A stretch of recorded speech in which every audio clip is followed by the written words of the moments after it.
Alors, on va continuer avec le Chumash.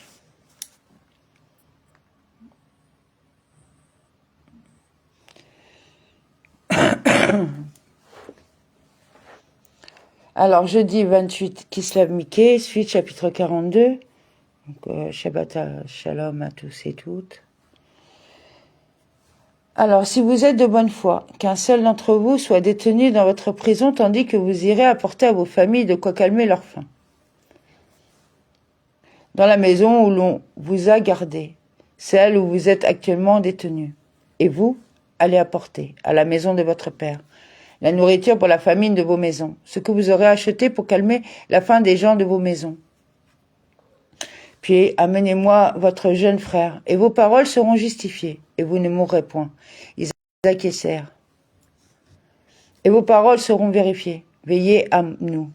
Elles se vérifieront et se confirmeront comme dans « Et la femme répondra. Amen, Amen. » Mabidbar 5.22. Ou dans « Puisse ta parole se vérifier. Yeomen. » Melakim 8.26. Et ils se dirent l'un à l'autre. En vérité, nous sommes punis à cause de notre frère. Nous avons vu son désespoir lorsqu'il nous criait de grâce, et nous sommes demeurés sourds. Voilà pourquoi ce malheur nous est arrivé. Certes, traduction du Targum. En vérité, j'ai trouvé dans Bereshit Rabbah 91.8 le mot équivalent veram tel, qui est employé en latin verum, est venu sur nous. Dans le mot ba est venu. L'accent tonique est mis sur l'avant-dernière syllabe bet, étant donné que le verbe est au passé. Il est déjà venu. Même traduction dans le Targum. Ruben leur répondit en ces termes. Est-ce que je ne vous disais pas alors? Ne vous rendez point coupable envers cet enfant? Et vous ne m'écoutez point? Eh bien, voilà que son sang nous est redemandé.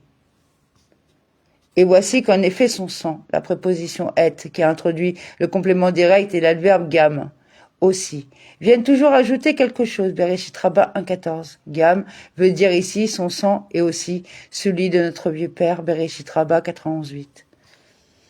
Or, ils ne savaient pas que Joseph les comprenait, car il s'était servi d'un interprète. Et eux ne savaient pas que Yosef entendait, qu'il comprenait leur langue. C'est devant lui qu'ils s'exprimaient ainsi. Car l'interprète était entre eux. Lorsqu'il s'adressait à Yosef, l'interprète qui savait à la fois l'hébreu et l'égyptien traduisait leurs paroles à Yosef et réciproquement. Aussi croyait-il que Yosef ne comprenait pas l'hébreu. L'interprète, c'était Ménaché, Bereshit Rabbah 91.8.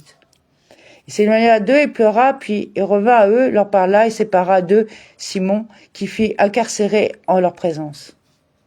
Il se détourna d'eux et s'éloigna d'eux afin qu'ils ne le voient pas pleurer. Il pleura, parce qu'il les avait entendus regretter leur conduite. Shimon, c'est lui qui l'avait jeté dans le puits. Midrash Tahoma 17. C'est lui aussi qui avait dit à Lévi, voici venir l'homme au rêve. Supra 37.19. Autre explication. Yosef tenait à séparer Shimon de Lévi, afin qu'il ne puisse s'entendre pour le tuer. Bereshit Rabbah 91. Il l'emprisonna à leurs yeux. Ce n'est qu'à leurs yeux qu'il l'a enfermé. Après leur départ, il l'a fait libérer et lui a donné à manger et à boire.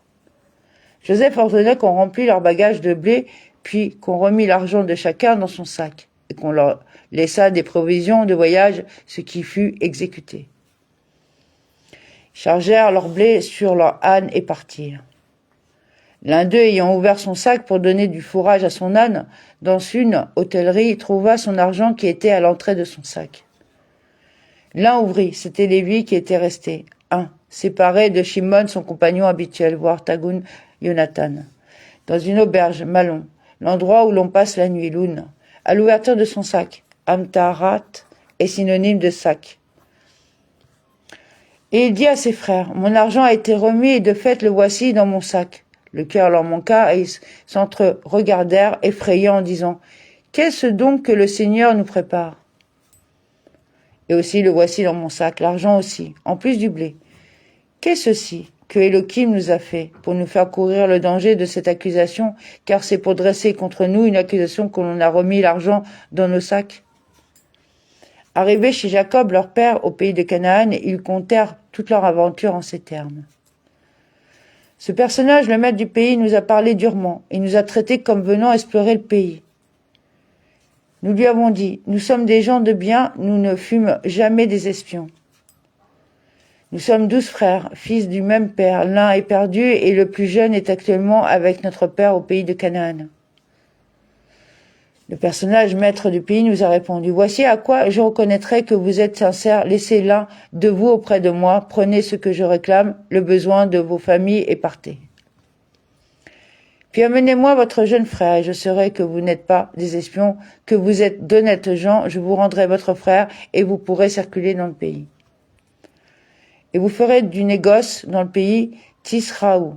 Vous y circulerez. La racine Sahor, telle qu'elle est employée ici dans Soraïm, marchand, et Séroa, marchandises. Les marchands circulent à la recherche de marchandises. Or, comme ils vidaient leur sac, voici que chacun retrouva son argent serré dans son sac. À la vue de cet argent ainsi enveloppé, eux et leur père frémirent. Le paquet d'argent, sa bourse. Jacob, leur père, leur dit: Vous m'arrachez mes enfants? Joseph a disparu, Simon a disparu, et vous voulez m'ôter Benjamin? C'est sur moi que tout cela retombe. Vous m'avez privé d'enfants. Chikaltem. Cela nous apprend que Jacob les soupçonnait de l'avoir, tout comme Yosef, tué ou vendu comme serviteur. Bereshit Rabba 91:9. Vous m'avez privé d'enfants. Chikaltem.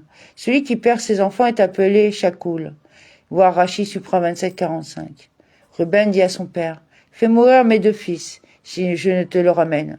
Confie-le à mes mains, et je le ramènerai près de toi. Il répondit: Mon fils n'ira point avec vous, car son frère n'est plus, et lui seul reste encore. Qu'un malheur lui arrive sur la route où vous irez, et vous ferez descendre sur le poids de la douleur mes cheveux blancs dans la tombe. Mon fils ne descendra pas avec vous. Jacob n'accepte pas les paroles de Réhouven, il dit: Mon fils aîné est stupide. Il parle de faire mourir ses enfants. Mais ses enfants ne sont-ils pas aussi les miens? Bereshit Rabba 91:9. Chapitre 43. Cependant, la famine pesait sur le pays. Lors donc, quand tu consommais tout le blé qu'ils avaient apporté d'Égypte, leur père leur dit: Allez de nouveau nous acheter un peu de nourriture.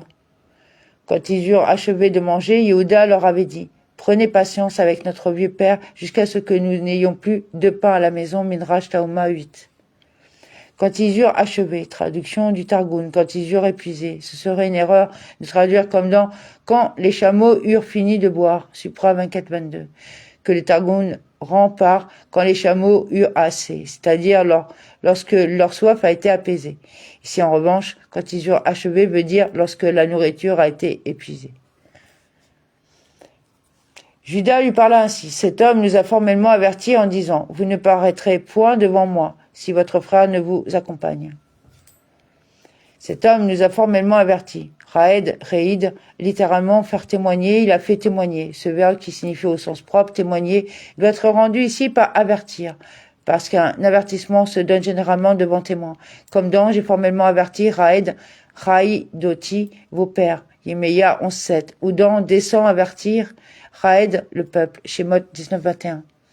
Vous ne verrez pas ma face sans Bilti, votre frère avec vous. Vous ne verrez pas sans que votre frère soit avec vous. Traduction du Targum Ogelo, seulement lorsque votre frère sera avec vous. Il rend ainsi correctement le mot Bilti, sans serrer de trop près au texte. Si tu consens à laisser partir notre frère avec nous, nous irons acheter pour toi des vivres. Mais si tu n'en fais rien, nous ne saurions y aller, puisque cet homme nous a dit: Vous ne paraîtrez devant moi qu'accompagné de votre frère. Israël reprit: Pourquoi m'avez-vous rendu ce mauvais office d'apprendre à cet homme que vous avez encore un frère? Ils répondirent: Cet homme nous a questionnés en détail sur nous et sur notre famille, disant: Votre père vit-il encore? Avez-vous encore un frère? Et nous lui avons répondu: Selon ces questions, pouvions-nous prévoir qu'il dirait: Faites venir votre frère? À notre sujet et au sujet de notre engendrement, au sujet de nos familles. Explication du Midrash, il nous a même révélé de quel bois étaient faits nos berceaux. Bereshit Rabba 91:10. Nous lui avons parlé que nous avons un père et un frère. Selon la teneur de ces paroles-là, compte tenu des questions qu'il nous a posées, nous avons été obligés de tout lui raconter. Qui dirait la conjonction qui, ici, a le sens de hacher, que. La conjonction qui peut être employée dans le sens de im, si, et im peut être employé dans le sens de hr. Nous avons ici l'une des 4 significations de la conjonction qui, où elle est employée dans le sens de im, comme dans Supra 24.33, jusqu'à ce que j'ai dit mes paroles ad im. Roj Hashana 3a, ouais, aussi Rashi Supra 18.15. Judas dit à Israël son père, laisse aller le jeune homme avec moi, que nous puissions nous disposer au départ et nous vivrons au lieu de mourir, nous et toi et nos familles. Nous vivrons, l'Esprit Saint l'a inspiré. Par ce voyage, ton esprit revivra, ainsi qu'il est écrit. L'esprit de Jacob, leur père, revint à la vie, Infra 45-27. Et nous ne mourrons pas de faim. En ce qui concerne Binyamin, tu ne peux pas savoir s'il sera ou non retenu prisonnier, mais nous, il est certain que nous mourrons de faim si nous n'y allons pas. Mais mieux vaut donc que tu te tiennes pas compte de ce qui est douteux et que tu ne prennes pas en considération que ce qui est certain. Midrash Taoma 8. C'est moi qui réponds de lui, c'est à moi que tu le redemanderas si je ne te le ramène pas et ne le remets en ta présence, je me déclare coupable à jamais envers toi. Si je ne le présente devant toi, je ne te le ramènerai pas mort mais vivant. Je serai coupable envers toi tous les jours, y compris dans le monde à venir, Bereshit Rabbah 91-10. Certes, sans nos délais, nous serions à présent déjà revenus 2 fois. Car nous ne nous étions pas attardés. À cause de toi, nous serions déjà revenus avec Shimon et tu ne te serais pas inquiété pendant tout ce temps. Pardon. Israël, leur père, leur dit, puisqu'il en est ainsi, eh bien, faites ceci, mettez dans vos bagages les meilleures productions du pays et apportez-les en hommage à cet homme, un peu de baume, un peu de miel, des aromates et du lotus, des pistaches et des amandes. Donc, Epho. Le mot Epho est explétif, et appartient à la syntaxe hébraïque.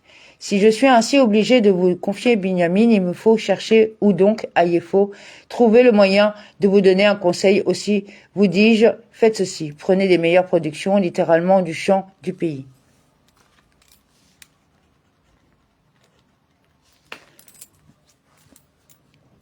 De aromates, Nekot, traduction du Targum, ce qui est vanté dans le pays, tout chante l'éloge de cette production lorsqu'elle vient au monde.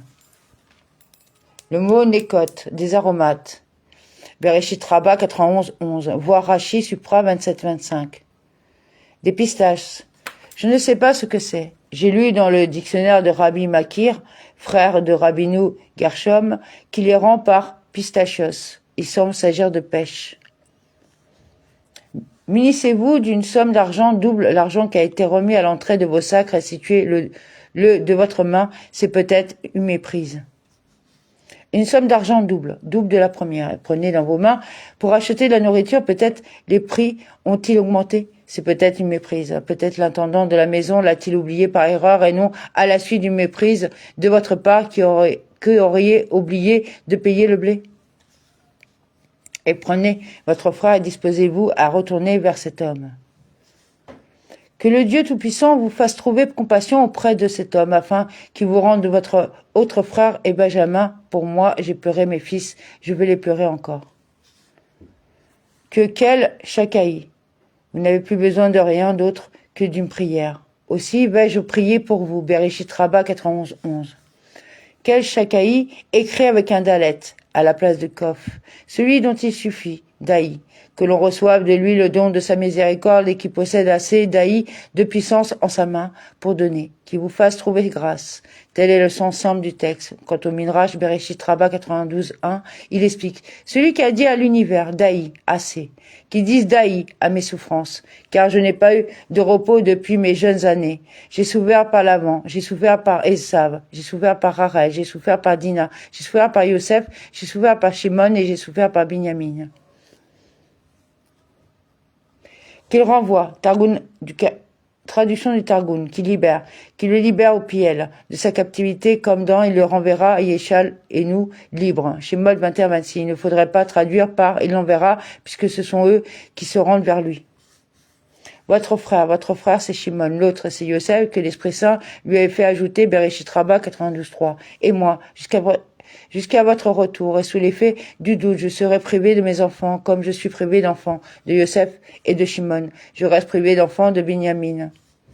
Ces hommes se chargèrent du présent, se munirent d'une somme double et emmenèrent Benjamin. Ils se mirent en route, arrivèrent en Égypte et parurent devant Yosef. Et Binyamin, le Targum ajoute, ils l'emmenèrent Udevaru Binyamin. C'est que le verbe prendre ne peut pas, en araméen, s'appliquer à un objet en même temps qu'à une personne lorsqu'il s'agit d'un objet que l'on prend dans la main. Le Targum emploie le mot nessive lorsqu'il s'agit d'une personne que l'on prend en la conduisant par des paroles. Il emploie le verbe Udevar, emmener. Amen. Vermen.